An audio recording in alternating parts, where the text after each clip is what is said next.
So welcome back.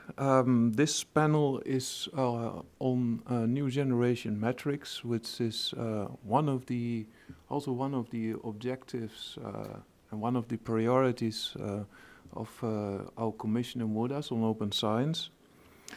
Obviously, with metrics has a very strong relation to rewardable practices in science, because you do only metrics for something which is rewardable.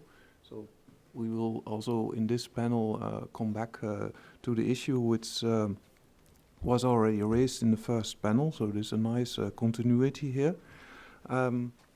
Let me first say a little bit about the context and then introduce the speakers.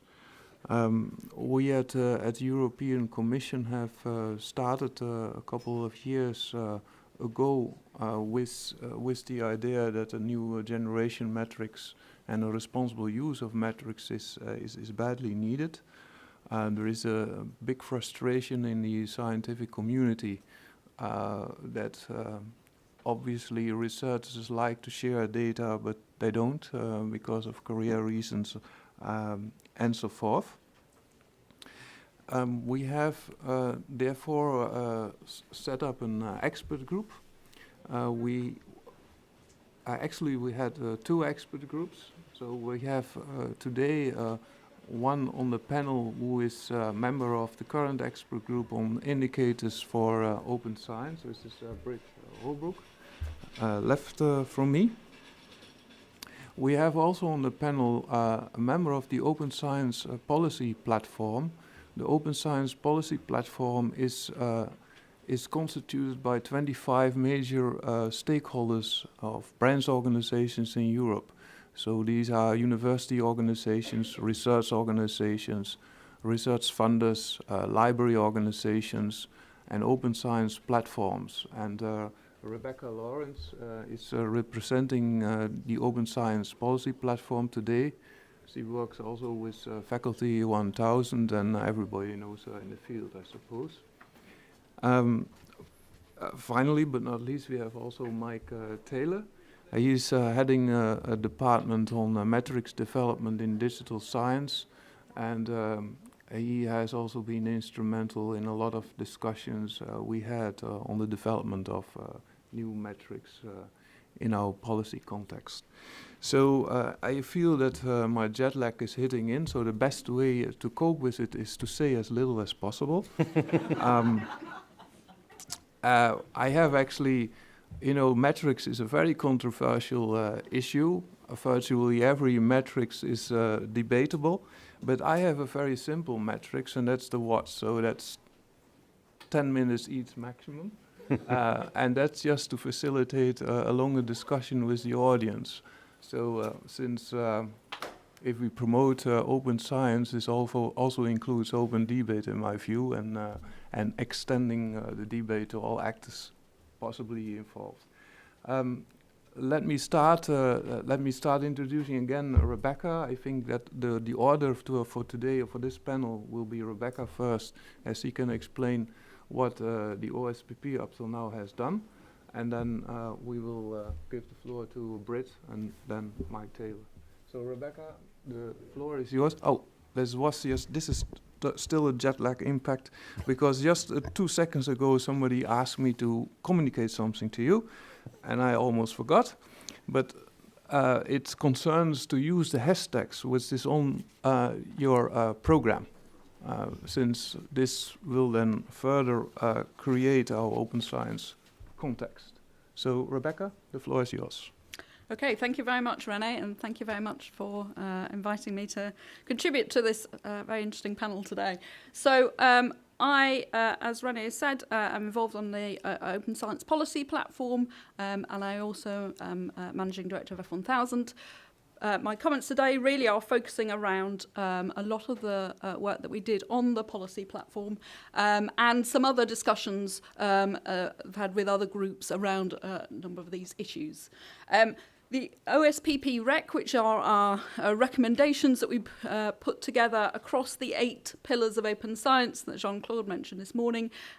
You probably have seen there are copies outside. In fact, I think almost all of them have gone already, but I would encourage you to have a look. Basically, what we've tried to do with these is to create a set of actionable recommendations that ideally can be achieved within the next 1 to 2 years. And we've got 3 to 4 recommendations per area, and we've also annotated it with the key stakeholders that we think could be the key drivers to implementing these recommendations.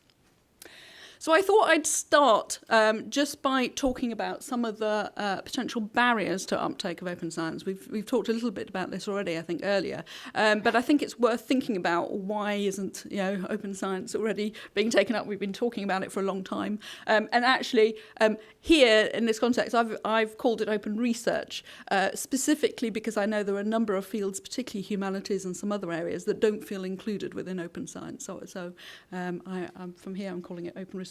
So the main one, and I think most people will agree with this, and we've been talking a little bit about this, is a lack of incentives. There isn't a lot of reward for necessarily behaving in a more open science way in the way that we have things set up.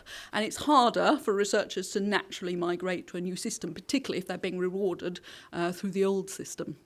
And related to that is that in certainly a lot of fields, as we know, researchers typically are being judged by research publications rather than a broader set of outputs, and by the venue of publication, whether it's the impact factor of it or the journal brand or that kind of thing. And I would say we would need to move away from that.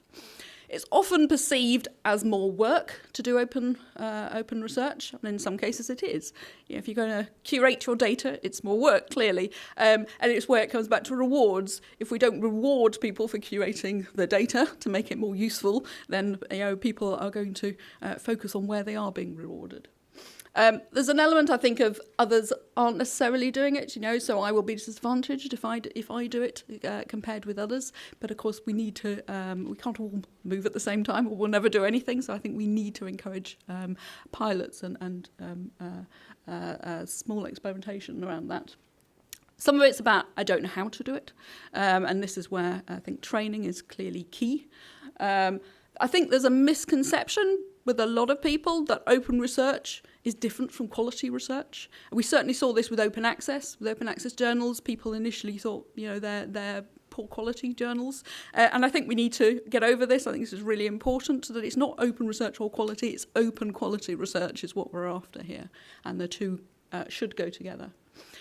There's clearly some conservatism at senior levels. We talk a lot about, the younger researchers and early career researchers are often very keen to do this, to behave in a more open way. But of course, the people who are assessing those researchers are the more senior researchers, where the traditional way has worked for them in some cases, and and so we need to encourage those communities to move.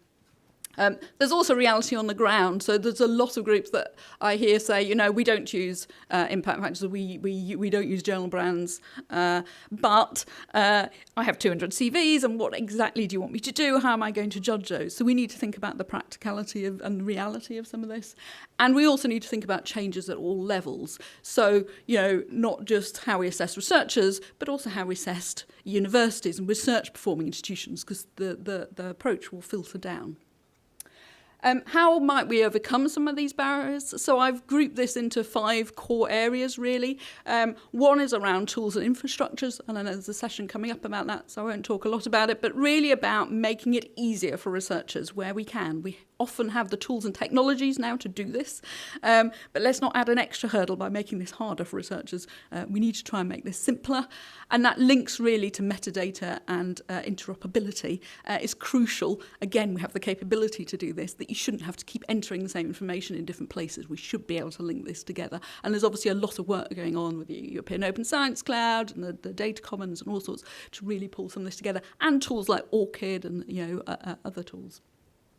Training is crucial, and I think all levels. So yes, the postgrads and the undergrads, but also the senior tenured professors, the research administrators, all aspects need training, and not just on, what is open research and how to do it, but I think crucially, and this goes to Richard Gould's point earlier, why should you do it? Because actually, if they understand why we all seem to think that open research is a good thing and why it's a benefit to them and to research and society, then they're more likely to take it up and do it naturally. And then obviously we need supportive policies. And here I think it's important that we try as much as we can to have synergies between policies. They're obviously not going to be identical, but as we've seen with open access, where journals, funders and institutions all have different open access policies, and it's a complete quagmire for researchers to work out what's going on, what am I supposed to be doing. I think we have a real opportunity here to ensure that we have much more synergy between the policies that we implement. I wanted to put this article up. I'm sure many of you have seen this from last week. I was an early career researcher. It had quite a lot of stick, I think, on Twitter particularly, but actually I think it makes a really important point that from a researcher's perspective, we keep saying we're not going to judge any, or we're going to move away from impact factors and journal brands and all the rest of it, but actually on the ground, as a researcher, probably very little feels to be changing, and they don't see alternative approaches being used. And so I think it's something that we need to take note of. He mentions DORA, and DORA, obviously, a lot of organisations signed DORA quite a while ago, which is great. But of course, in a way, little's happened on the ground here. The great news is really that DORA's, as you probably know, been reinvigorated. It now has actual staff working on driving it, on getting new signatories. But most importantly, I think, on getting examples of good practice and encouraging case studies and sharing those, learning from those and building on them.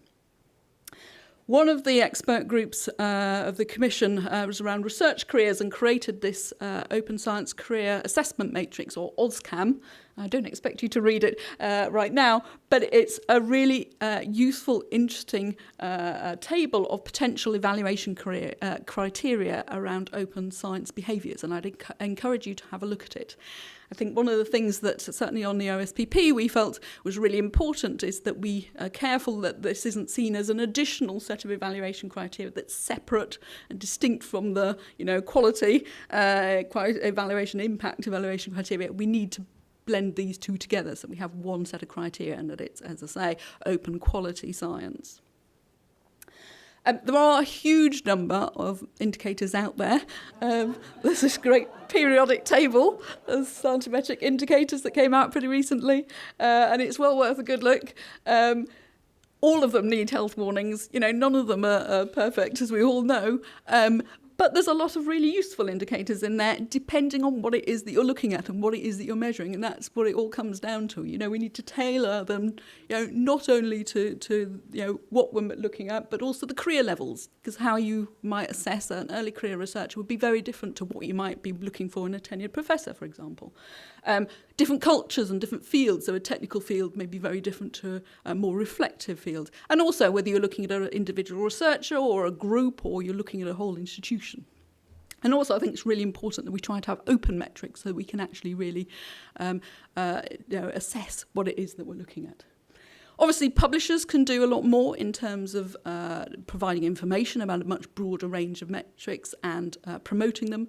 And actually, this is where PLOS have really been leading the way for a long time in providing a very broad range of metrics. I think one of the things we want to try and discourage is collating them all together into this sort of altmetric term, because actually these metrics are all very different types of metrics, looking at very different things, and so PLOS and others are trying to group them together into things around, for example, reach or attention or use or reuse or qualitative assessment, etc.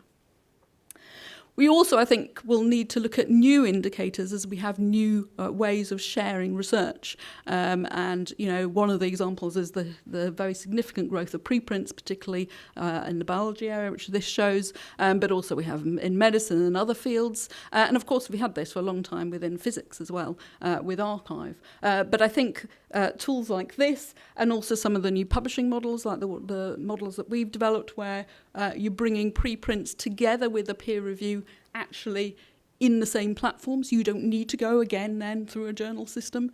So the formal peer reviews there together with revision and the liquid publications, as Richard talked about. really changes things because you don't have that journal citation to look at. And obviously there are a number of institutions now and funders that are adopting this and moving in this way. And so one of the things, there's a number of tools also separating peer review separately altogether, or looking at data curation, or looking at other aspects that you might sit on a preprint. So I think we're going to need to also develop indicators around trust, because otherwise it will become very confusing. What is it I'm looking at, and how much has it been checked? Has it been checked for plagiarism? Has they checked it for ethical requirements or reporting guidelines or those kind of things? So how could we move forward? Some of the key things, I think, some of the key themes were that we felt that it's really important that we run pilots, and we have some really big opportunities here. We have the European Open Science Cloud. We have things like Open Research Europe. And obviously, institutions and funders have a real opportunity to, take small areas and run pilots, share what they learn, and encourage others to follow suit. We can gather case studies, and as I mentioned, Dora and various other groups have been doing this. There's the mutual learning exercises in Europe, which have brought together a really interesting group of cases. We need to develop best practice around CV and biosketch evaluation, and again, there are a number of groups looking at this and trying to pull some themes out. We need transparency about the approaches being used so that researchers understand what it is, how they're being assessed, and what those are, and we're transparent about that. We obviously need recognition for a much broader range of contributions beyond just published articles, things like peer review, things like teaching, all sorts of things like data curation, all sorts of things that are very important in the broader research context. And I think one of the other aspects was that we need to incentivize institutions to broaden the career options for early career researchers, so that it isn't necessarily seen so much as to be a success, you go down towards tenure and that tenure track, but actually there's a lot of very important roles that we can encourage. Okay, thank you very much. Thank you. Great.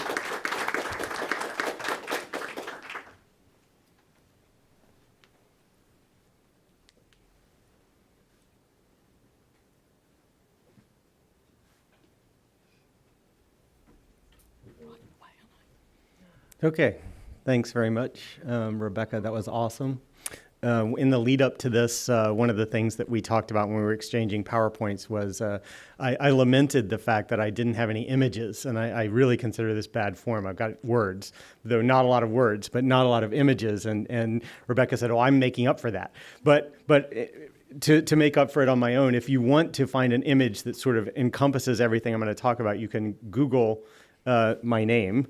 And 56 indicators of impact, and you'll see something that it's not quite as cool as the periodic table, but it's kind of related to that, and it would be interesting to do a comparison. Also, if you're tweeting following the hashtag, I'm at jbrittholbrook on Twitter, so just run my name together and put an at in front of it. Okay, one of the things that I was asked to talk about was open science in the terms of the sort of framework of broader impacts. Because early on in my career, I did a lot of research on NSF's broader impacts criterion, which then extended to looking at the use of impact criteria at various funding agencies. But all of these were in the context of criteria for getting grants.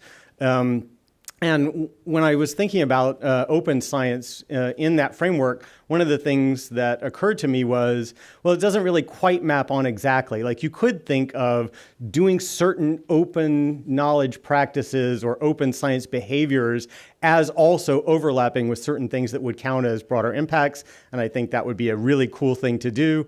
But I also started thinking about this in terms of sort of lessons learned from looking at broader impacts over a period of time. And one of the lessons that I think we could learn from it is that when we started really focusing on whether people have accomplished broader impacts rather than just said, oh, we're going to engage in some broader impacts activities, it really got a little bit more specialized, and people started evaluating it. And then you had people who were experts in evaluating it.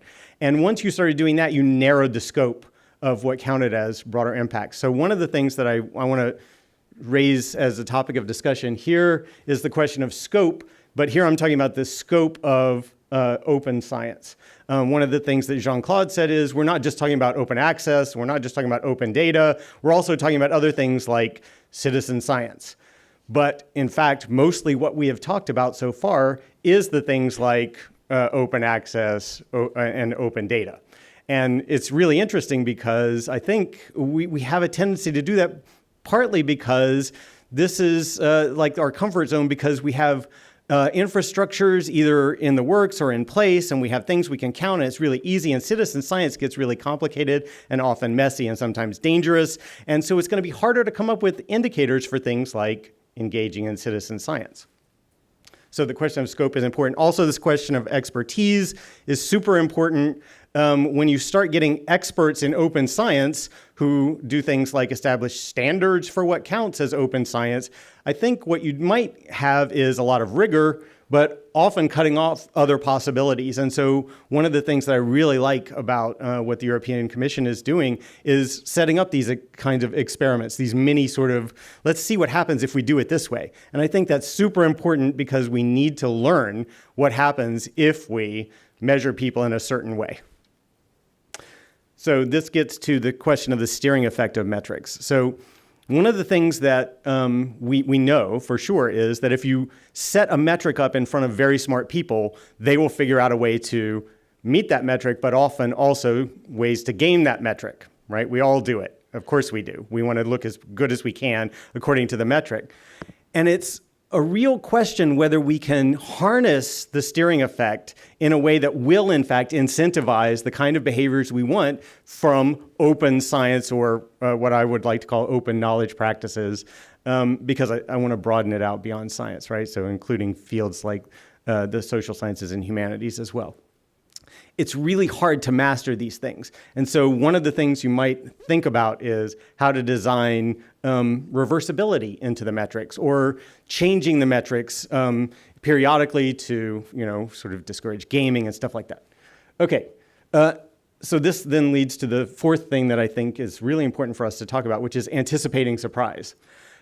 You can come up with these policies, and everybody says, oh yes, this open science is great, it's got great ROI. We really need to do it, and so what we need to do is focus on getting rid of the barriers, and so we need to incentivize it and so on. And I don't mean to be fear-mongering here, but I do think that it's really important that what we do is think about perhaps some of the unintended consequences that may arise. And so just having this foresight as something that we really think about when we're coming up with metrics, because metrics are so powerful. Okay, so here's a general sort of thesis I want to put out for your consideration. The broader the scope of open science, so if you go beyond open access and open data, the wider the array of indicators you need. So I really like this periodic table of indicators because there's a bunch of them. And that's awesome. And you need to be able to mix and match in various ways and tailor it to the various contexts of evaluation. That's super important. I also really honestly think they should be simple and obvious. And so, for instance, things like in medicine, it became really obvious that medicine was good for us because we figured out that we needed to provide clean drinking water and we needed to improve personal hygiene. And then all of a sudden, people started living longer when you did that. That's a great indicator because there's a good proxy and that's obvious. I think really, if open science is so awesome, it should be pretty simple to demonstrate it. I'll say one other thing about this. Not only should it be simple, but it should be accessible to everyone. Open science is not just about scientists sharing with other scientists. The question of ROI is not just, we get not just more publications and so we get better science, but it's also that science needs to have an impact that is obvious on society, and it needs to be a good impact. It needs to improve society in some way. Again, when we get into these questions, it raises the specter of expertise and the question of expertise, because you're going to get some people saying, we're experts in looking at, say, impact. And Claire Donovan has done some work on this. She's talking about this notion of impactology. There's a science of impact and looking at how we gauge impact. And you're going to get these experts telling you, I can do it, no problem. but they need to be thinking beyond their area of expertise here. Because open science implies democratization of knowledge. And it's not the case that if you involve, say, citizens as scientists, they should be treated as somehow less than or less expert than the experts. And this really destabilizes our sense of what's going on here. But if you've got citizens engaged in some kind of scientific process, they need to be treated with respect. And so we need to rethink what's going on with expertise if we're going to really engage in open science. So I just laid out some tensions here. I'm just going to throw these out there, and if you really want to discuss any of them, I will, but in the interest of time, I'm not going to talk about these right now. But I do want to talk about another tension, which is peers versus metrics. Really, the gold standard that's recognized across research fields is peer review. And when you introduce metrics to judge what's going on, what you do is you take out of the hands of peers and put in the hands of people like research managers the power to evaluate. And that's a really important thing that happens. And we need to question the wisdom of doing that. So we come up with these existing versus next generation metrics and this notion of the state of the art. And if you look at the expert group that's prior to the one that I'm on now, which was on responsible use of metrics, they will tell you, the report there, that the state of the art is to combine peer review with metrics as a way of sort of balancing out these two things, because peer review sort of preserves autonomy for the scientific community, whereas metrics kind of undermines it a bit. I talked about that already. Okay, one last thing.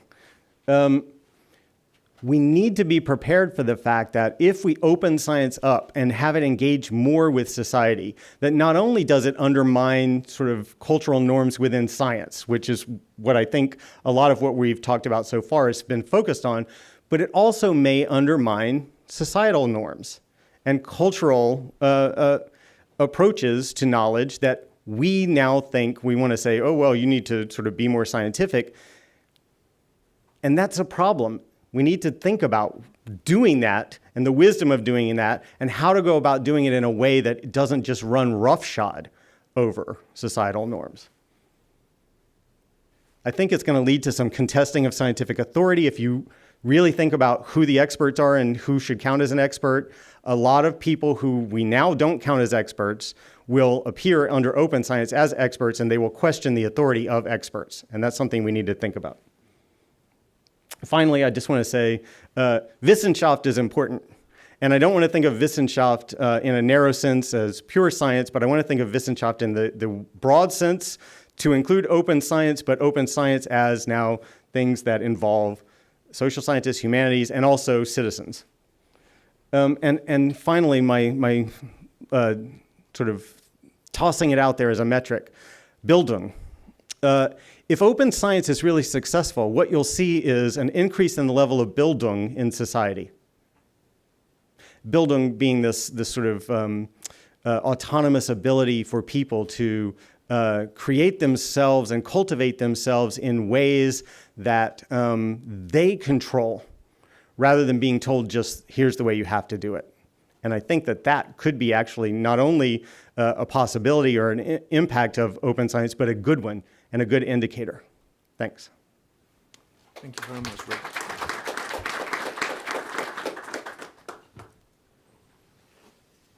Hi, good morning. Good morning. My name is Mike Taylor, Head of Metrics Development and Digital Science. In the spirit of undermining norms, I figured I'd first of all talk about some of the norms and exploring some of the difficulties in developing metrics, open metrics in particular, before going on to talk in a very un-British way and doing some selfless self-promotion. So, good morning. Hi. Hi. It's a really exciting time to be involved in open metrics and evaluation technologies. The growth of interest in this space for the last few years has meant that there's a real increase in the amount of discourse and argument and scrutiny over metrics. It's no longer the case that someone just puts a number out and people are expected to swallow that number.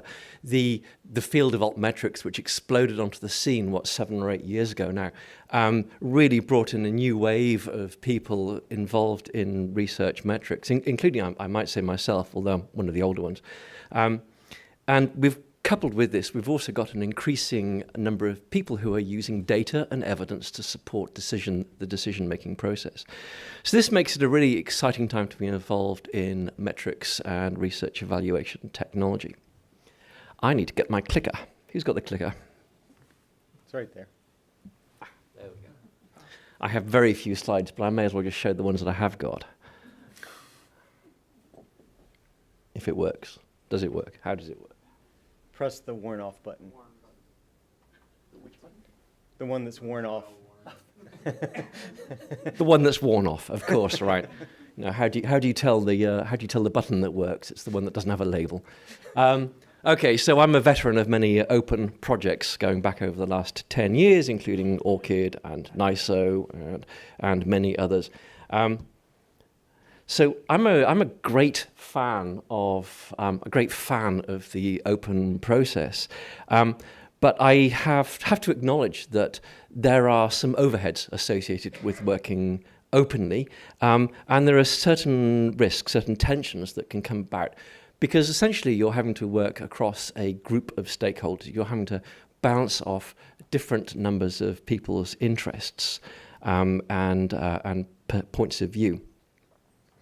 So the three areas that I wanted to talk about, which are potential tensions for open metrics development, are how openness might lead us to make compromises on quality or effectiveness of a calculation, the potential conflicts between innovation and openness, which have been explored already this morning, but in the biomedical field, and also how we go about organizing a very disparate and loosely structured set of research evaluation communities.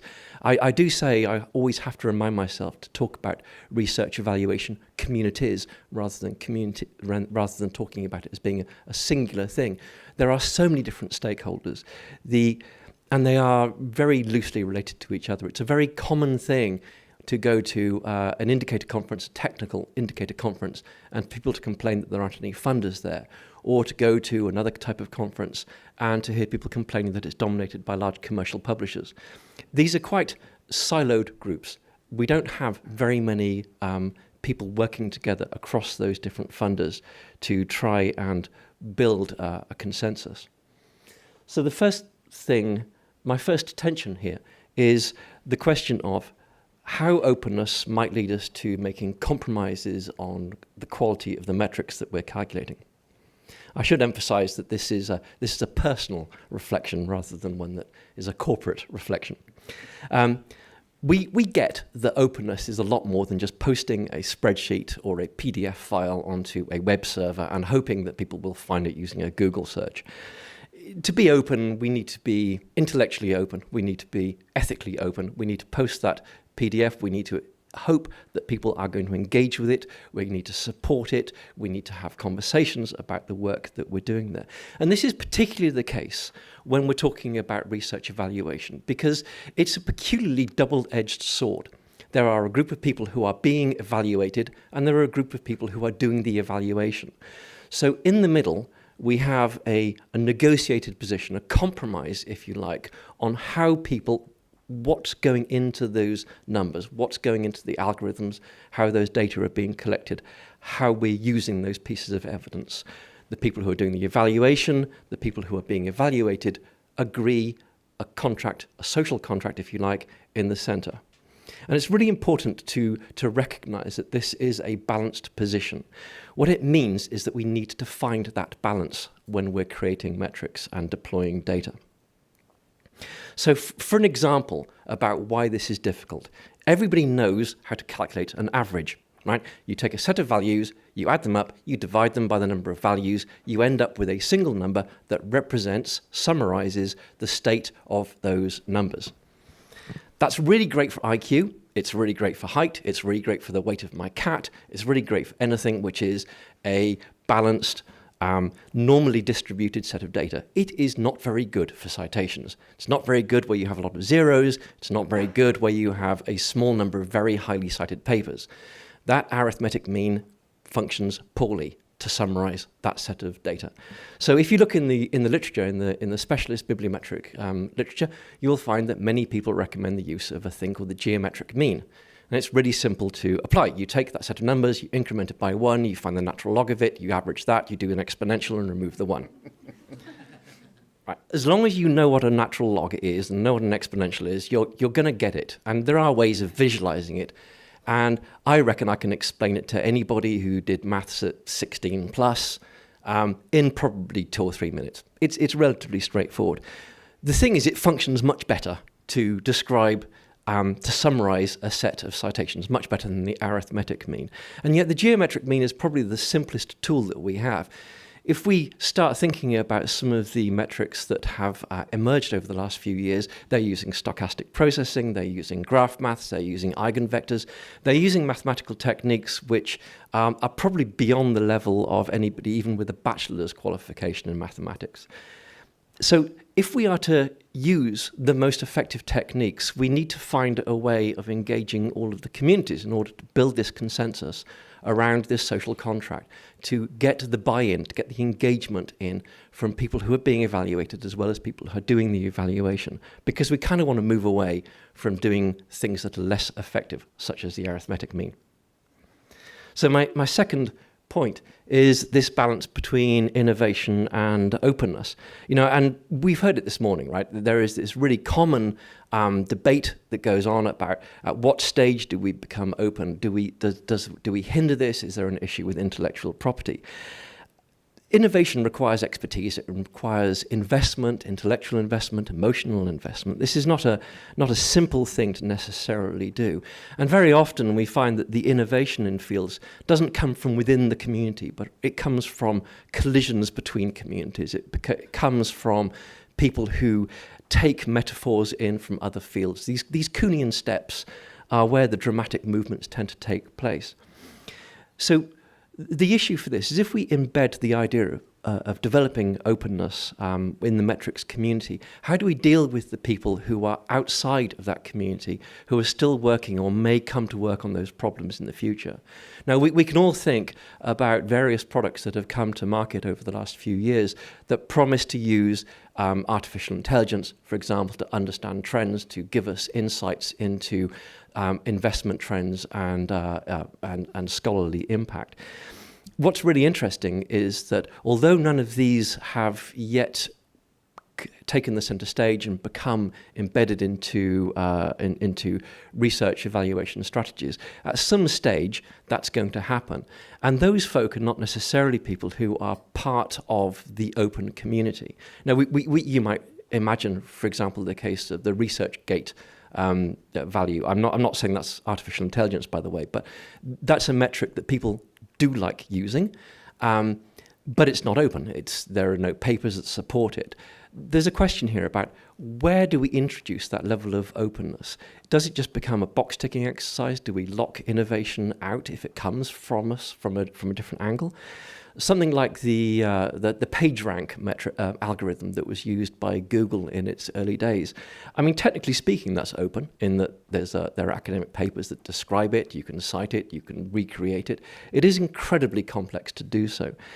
And I do have this question in my head about how we deal with innovation. How do we process it? How do we test that innovation? What level of openness is sufficiently open for us to make those accommodations and to accept the metric into an open metrics world? So my third and final point is on leadership, because René is waving at me.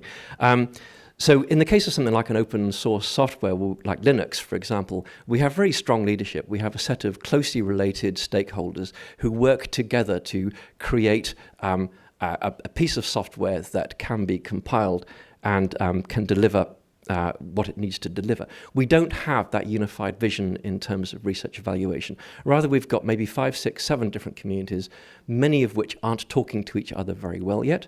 And that's a bit of an issue when it comes to creating a body of expertise, creating these relationships between different communities, and finally getting in that consensus. So my penultimate slide really is to make the observation that there are, to some extent, ways of dealing with each one of these problems by looking at the problems that the other ones are raising.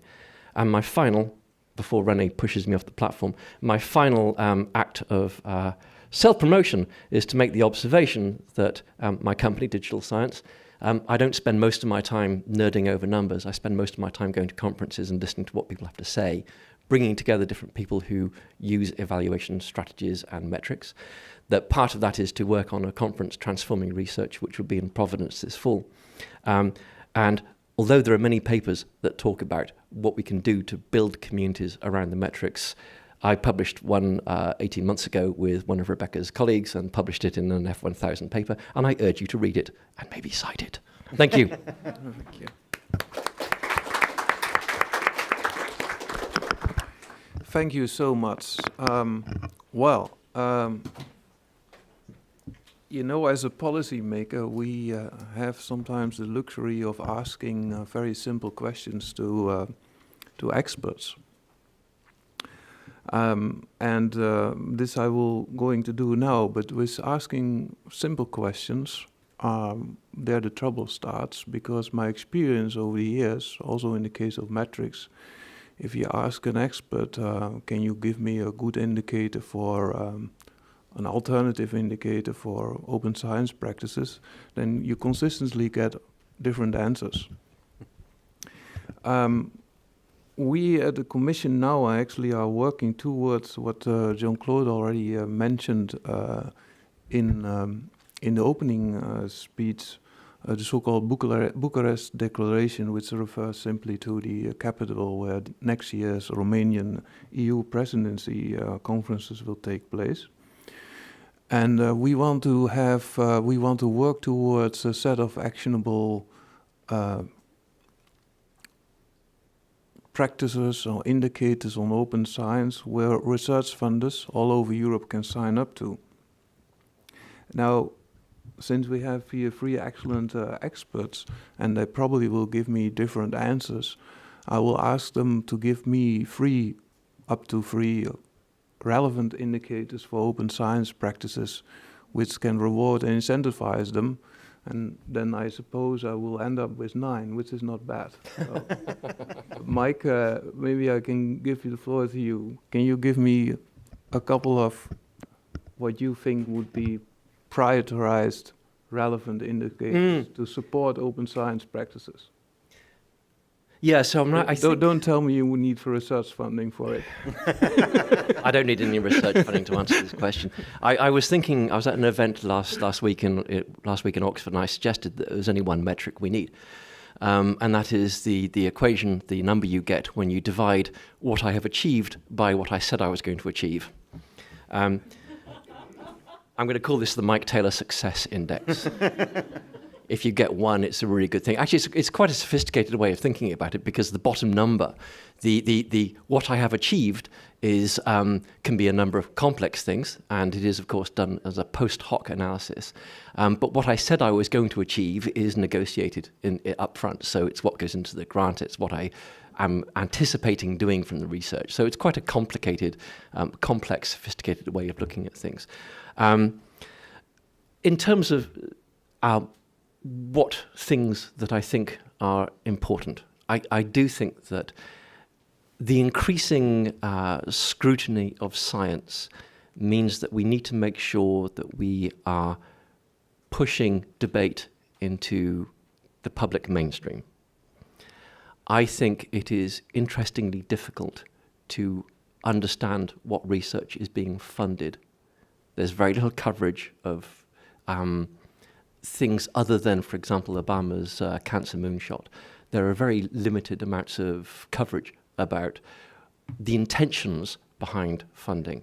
In terms of those simple things that Britt was talking about, we are funding, a reduction in childhood mortality or comorbidity or whatever. There's very little conversation about that. So I think that's a really important thing to talk about our ambition, to talk about the bottom half of Mike Taylor's success index is something that we should be talking about more, because that's the way that we reach out to people and engage with them to buy into our ambitions. That's maybe two things. Okay. Okay. So I guess I would argue, as I think I argued earlier, that you can't just come up with three indicators in the sense that it all depends on who and what you're measuring. So I think we actually have to be very careful that we don't just say these are the 3 or the 9 or however many. I think some of the key things that we need to do is we need to make sure that we're recognising a much broader range of outputs, and when I say outputs, I mean activities as well, because at the moment, as I said, we're very focused around publications and increasingly around data, but there's actually an awful lot of very important things that researchers and the broader community and citizen scientists do to contribute to that, and we need to work out how to recognise those. I think we need to look at the quality of outputs at an output level, and a lot of this is going to be subjective, but actually I think there's a lot of tools out there, and if we move away from looking at numbers, which I know are easier, but I think we have got peer review that we can use, and we can use in different ways the way we do now, particularly if it's open, because we know who the person is and we know what they say, and we can extrapolate information from that. And there are increasing tools where you can have experts, and quite rightly different types of experts, not just the traditional experts, but all sorts of experts saying, I think this is really important because of, I think there are indicators around that we can develop. And I guess the third area is really around impact on society, and I think we can do a lot more around, and it's much more complicated, but if we can develop ways of demonstrating impact on society, I think it will help provide the evidence and the support for researchers to move, and the broad organisation to move in an open science way. Okay. I have a lot of sympathy with what's already been said, and in particular with the idea that you really can't just come up with 3 indicators, because it depends on what it is you want to measure and at what level, for instance. But let me try to give you some at various levels. So I already suggested a Bildung indicator, and I think that would be really quite a good measure at a very broad, say, European Union level. Or even perhaps a country level. And I think it would be way better if we judged universities, say, on the basis of how much Bildung they were able to generate in society, or you could even say in their graduates. But I think if we're going to open it up to citizens and citizen engagement with the university, I think you could do this on a local level, and then on a national level, and then on an international level, and try to figure out a way to measure Bildung. I think that would be great. Then on an individual level, I think if you want to incentivize researchers to engage in open knowledge practices, then what you need to do is work it into the criteria for promotion and tenure. And I would do that actually in terms of impact. I wouldn't do it directly. I would use impact as a proxy for openness. And because the reason I would do that is because I think what you would get then is people trying to figure out how best can I have an impact. And if you provide all sorts of tools, sort of open science tools for them to use and make them easier to use, what you'll see is the smart people figuring out, oh, I can use these tools to have the impact. And then you'll end up getting the sort of open science practices that you want without just measuring the open science practices. And I just have one example of this. I recently heard a really interesting talk from an engineer from Johns Hopkins, and he's got this way of visualizing fluid dynamics and fluid flows, and he said, and I can quantify this, and I said, oh, this is really interesting. Have you actually tried to connect with anyone who does risk analysis? Because risk analysis is super into the idea of quantifying these things rather than just talking about them in vague ways. And he said, oh, well, I published the paper open access. As if that was the end, right? Now I've done it. My hands are thrown up, right? And so I think what we need to do is emphasize the impact. And then open access and publishing open access and sharing the data and all this sorts of stuff will be a means to the end. And that's a better way of doing it. So I think I only did 2, but that's enough. Oh, okay. So, okay, when on the level of single indicators, this is a difficult story, but we have, I think all who have sympathy for open science and want to promote it and want to have it rewardable. We had actually in the beginning from Richard Gold already a reference to what I would say are the impacts of open science on the system level of science. Namely that open science becomes more reliable, is more efficient because of resource sharing, and possibly also more responsive to societal challenges, which is an element I think Richard did not say. But I think these 3 elements are system elements of open science, and you could also think of having indicators or having a monitoring system in how far open science at the system level actually contributes to a scientific system which increasingly, as demonstrated in the talk of Richard Gold, become ever more unproductive. It is actually a paradox that the scientific system as is such has never got so much funding in the history of human life than at this moment, that we at this moment have more scientists alive than ever lived in total before us, that they are increasingly absolutely unproductive, and that we use metrics to measure the productivity of individual scientists.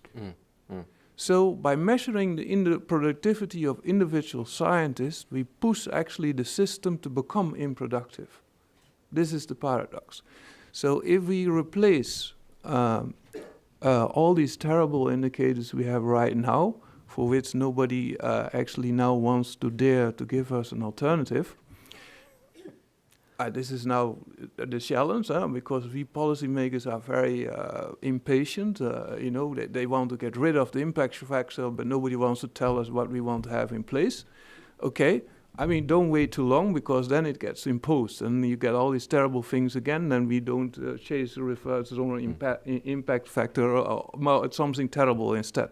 So it seems to me that we have to have the right diagnosis here. It seems to me that we have to overcome this metrics using and focusing on the productivity of individual researchers, and thereby making the system completely unproductive, to a system where we can support open science as a system for which we, intelligently enough, could have also a monitoring system, probably not quantifiable, but we could see how the system of open science contributes to a more efficient and reliable science. So is this not a way out? System level measuring, I think, is a wonderful way of describing it. I've been very fortunate to work with a couple of researchers, a couple of research groups who are doing that work. For example, Chaume, Chen and Drexel. Chaume does this amazing work. He is creating huge networks of semantic assertions. Baron will be very familiar with this sort of work. So Chaume scans in papers. He pulls out the facts that the researchers are asserting in those papers, and he creates graphs of those facts. So you can see, for example, like the example of HIV is a very good one. So going back a couple of decades, you see people saying things like HIV has been identified as a possible cause of AIDS, and over the course of 2-3 decades, you see that that question being turned into a very firm assertion, and you can see this trend in all fields.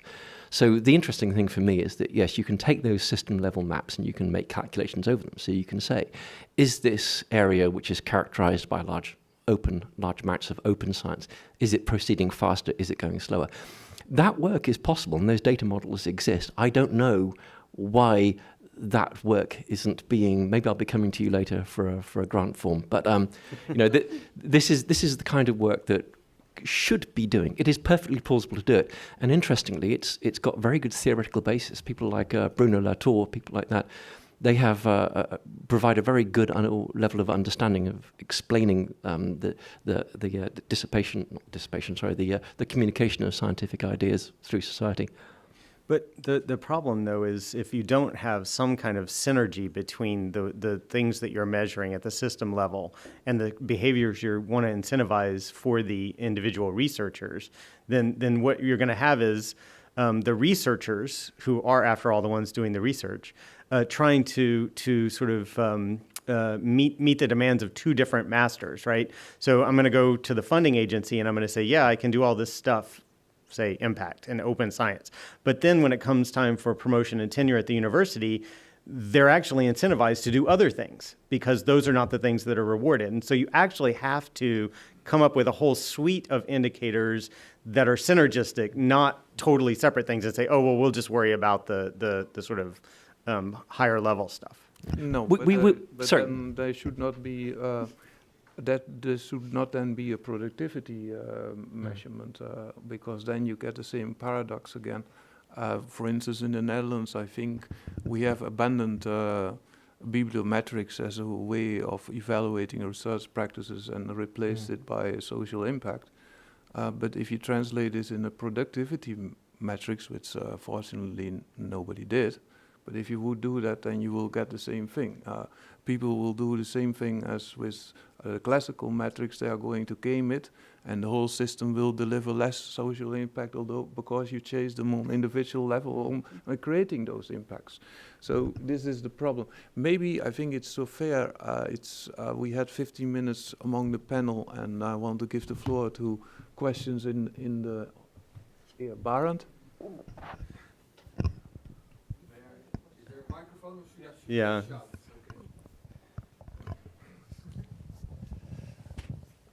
Okay, we have to mention our name, Barend Mons, and people know me from the fair, but I'm actually a professor at Leiden in human genetics, so that's my real job. And I think there is a fundamental flaw here, because we are still discussing papers, we're still discussing impact. And let me first challenge the Mike Taylor measurement, because I'm looking back at my scientific career and I'm more proud of the things that I never promised in a grant than the ones I promised in a grant, although I achieved them. So we cannot predict what impact science will have on society. The most big impacts were not predicted. So we should not kill that by metrics, okay? That's one thing. So I think all the inefficiencies, and we discussed this in the break that Richard showed, are not because we have worse scientists, we have more scientists, but not worse. We just ignore complexity. We get all this data now. It reveals, in my field, the real biological complexity. We ignore it. And why do we need open science? Not for the sake of being open. We need two things. 1 million minds. So we cannot master this complexity with individual scientists. You see these huge networks now. And we need machines, because they can see the patterns in the graphs that you just mentioned. And we exclude machines completely from our publishing system, because papers are a nightmare for machines. So I think we have to measure people on how open they are, how much they share their methods and their data, fair data, and so on, without trying to measure their impact on society, because that's not predictable in science, you know. But we all agree, I think, that sharing data and tools and allowing 1 million minds and 1 trillion CPUs to look at the stuff is what we need. That's what we should be measured for, I think, as a scientist. I think you're... Maybe, Mike, let me collect some more contributions, then we wind up by responses from the panel.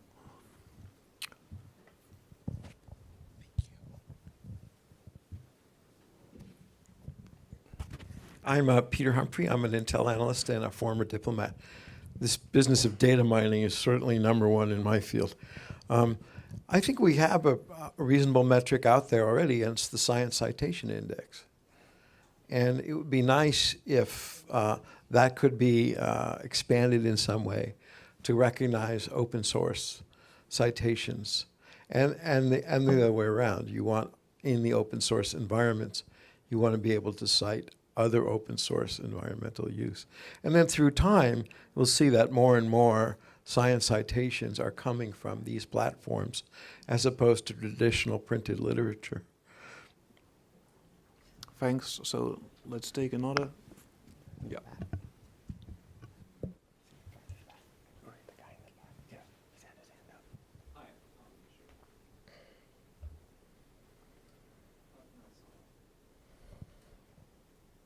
Hi, Cole Donovan, U.S. Department of State.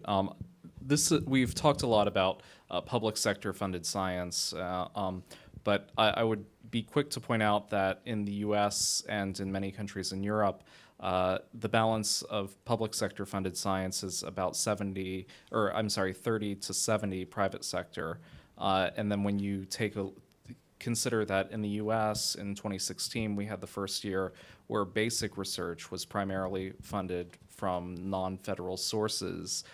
How does that fit into this vision of a more open science environment, particularly as public sector organizations even start to rely more on things like public-private partnerships, where the private sector partners might not necessarily have an interest in things meeting this standard of openness? Okay, thank you. And there's still a final question in the back there.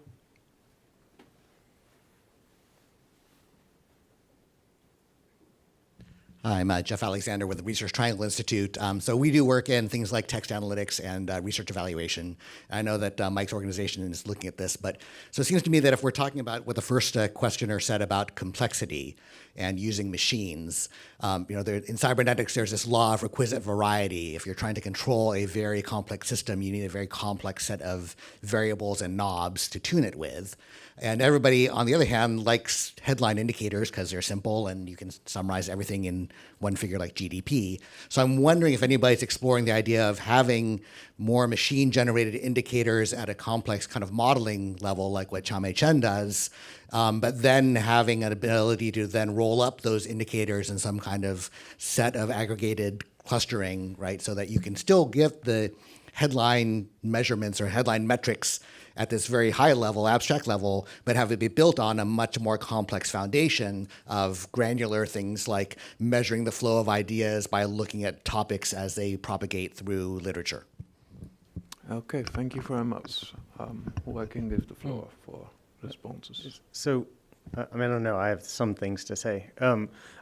So starting with the end, I guess. The only problem that I really see with that, I think that's a cool idea, and I would like to see it as an experiment rather than as something that we necessarily say, this is the way to go and this is the only way to go.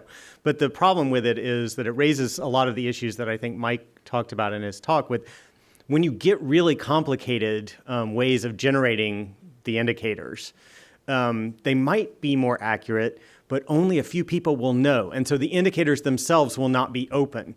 And so I still want to push the idea that they not only do they need to be simple, but they need to be obvious. And that to me is actually as important as them being simple. Because when we black box it, we just have to trust people like Mike. Not that I don't trust Mike. Not me. Yeah, to add to that particular point, I guess I also think that I can see the benefits of clustering, and yeah, we all like simple number at the end, but I think we'd need to cluster it in very different ways depending on what we're looking at, and that's one of my problems with the altmetrics, where it has a score because it's pulling together a whole raft of different things that mean very different things into a number, and I think that's quite dangerous. I think we need to have a balance. In terms of some of the points, I mean, I completely agree about this, making sure we move away from just counting publications and counting impact factor publications and that kind of thing. And I will come to the citation point in a minute. But I think one of the things we need to work out how to incentivize is other types of activities around quality, like curating your data. Then instead of piling out publications as much as we can, we need to take more care to make sure that the research we're doing is more reproducible, is curated, that we've reported the detailed methods and other things, so that we actually have a higher productivity, maybe less output, that the quality of what we put out is higher quality, and therefore ultimately we will have higher productivity. with the citations, I think citations can be very useful in certain places, but there's an awful lot of evidence to suggest there's lots of problems. And just because something isn't cited highly doesn't mean it's not important.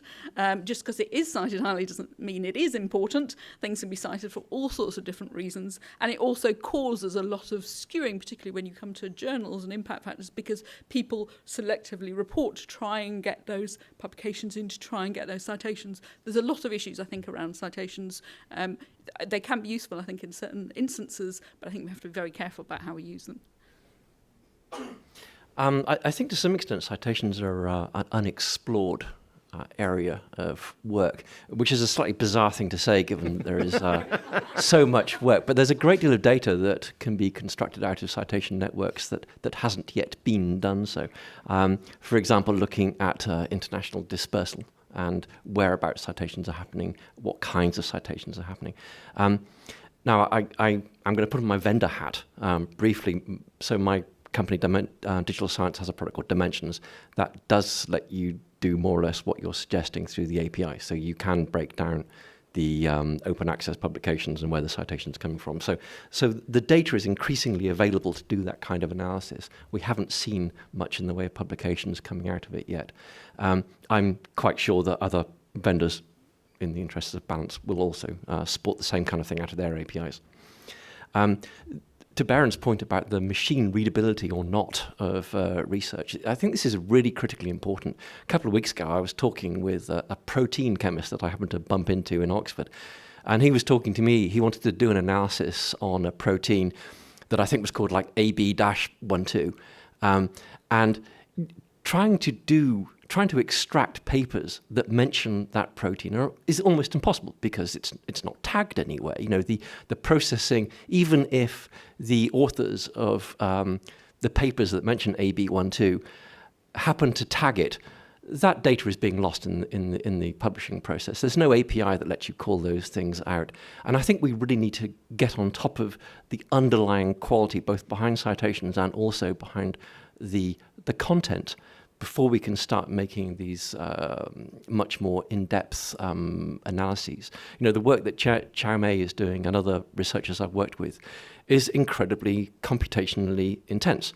These are people who have got very many postdocs who are doing very, very clever things with natural language processing. But what they're doing is chipping away at the obfuscation that has been added into the publishing process, essentially. Bury it first and then mine it again. Yeah, like a dog in a garden. So I want to make a comment about the predictability comment that Baron made, because I think it's actually not true that impact is not predictable, but research is. And in your own example, you said some of the things that you're most proud of are the things that you didn't intend to do, but then happened, right? And so just as when we're judging, say, a research proposal before the research happens, we don't judge whether we correctly predict it's actually going to happen. We judge it on various other criteria. We can do the same with impact. And so I don't think we really need to sort of ghettoize impact and say, well, that's not predictable. Research isn't predictable either. And we have ways of judging that beforehand. We can do the same with impact. Yeah, we can. But you wanted to reverse it. You wanted to say, no, we just need to incentivize the behaviors and not worry about impact. Whereas I actually think what you want to do is set up impact as a goal and then give people the tools and they will engage in the behaviors. Well, the point is the impact will only come if we allow 1 million minds to collaborate and 1 trillion computers in modern science. So that behavior, to enable that, should be rewarded no matter what. Regardless of the measurable immediate. Okay, so I look at the clock and I think we are just 30 seconds away from our lunch. The public-private question? Somebody That's still definitely 30 your seconds? area, not mine. It was this gentleman over here. Wait, we have 12 seconds to answer that? No. I'll give you 1 minute. I'm not in a good position to answer that question. Renee is probably the closest to being an expert on the panel. Sorry, Well, Mike. no, I will stay in my role as a moderator. So what I could conclude from this panel is that the discussion remains very interesting. It seems that we won't have a set of alternative indicators very soon. But Ready for Bucharest, but, 2019. But I do think that we have an ongoing problem that any indicator we choose seems also to measure, seems to measure something else that we want to know. If we want to know the quality of science, we measure something else. It remains puzzling. Okay, well, we continue the discussion over lunch. Thanks for this brilliant panel, although they didn't deliver my 9 indicators. And also for the attentive audience. Thank you very much.